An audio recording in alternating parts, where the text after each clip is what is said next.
Hello, we're back again to talk a little bit more about YouTube, and this video is all about creating graphics for your YouTube channel to make sure that it looks spot on. And in particularly, we're going to be talking about the sizes that you need to create your graphics at to make sure it looks great.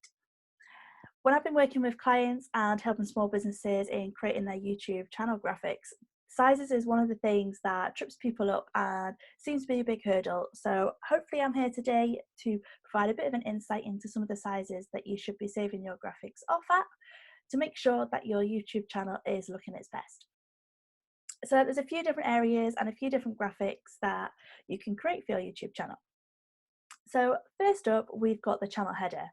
And the channel header is that long, thin graphic at the top, which shows off your company's logo. It might show some photographs of you. It might have some social proof about where your videos have been shown.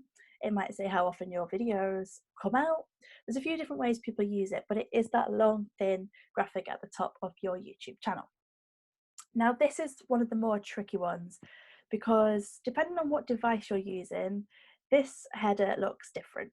So there's a different size for mobile, there's a different size for tablet, different size for desktop, and a different size for TV.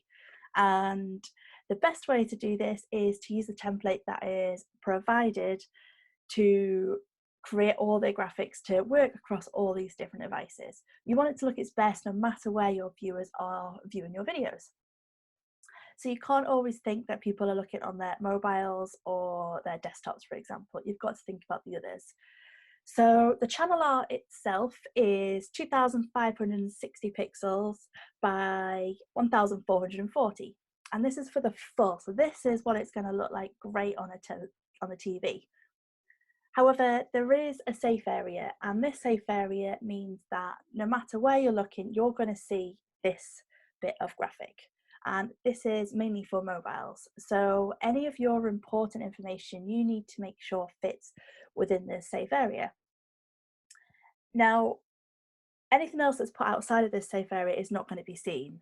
So even though on a desktop and a TV, you're going to see more, make sure everything that's important is within that area. And that area is 1,546 by 423 pixels.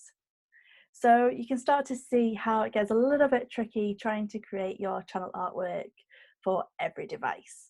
But that's a bit of a guideline and hopefully helps you when you're creating your channel header.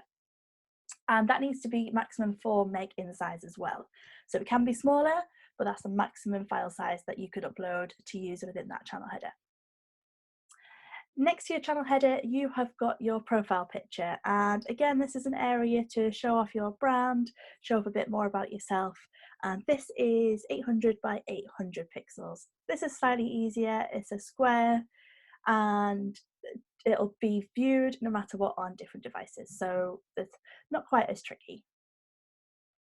And last up is your thumbnails. So we've talked a little bit about in previous videos about how to create, or giving you a few tips on how to create your thumbnails, but size is something that is a big factor.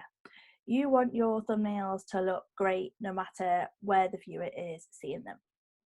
So the recommended size is 1,280 by 720. It's a 16:9 ratio, and the thumbnail needs to be under 2 meg.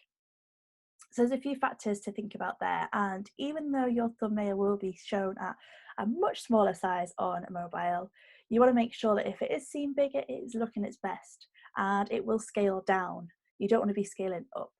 So if you set your thumbnail to that size and upload that, then it'll look great no matter what. One little tip might be for your thumbnails in particular is to save down a bit of a smaller version so that you can embed onto your email newsletters if you promote your videos through there, that you can share on social, and it's a much smaller version, so it's more usable that way. So you've got a larger thumbnail and a smaller thumbnail for helping you promote. And you may as well do this at the same time rather than going back, just to save you a bit of time. So hopefully that gives you a bit more of an insight into the sizes that you need for your YouTube channel artwork, your thumbnails, your profile picture. If you've got any questions, please drop a message in the comments or get in touch. I'd love to help you out and make sure that your YouTube channel is looking its best. And I will see you on the next video.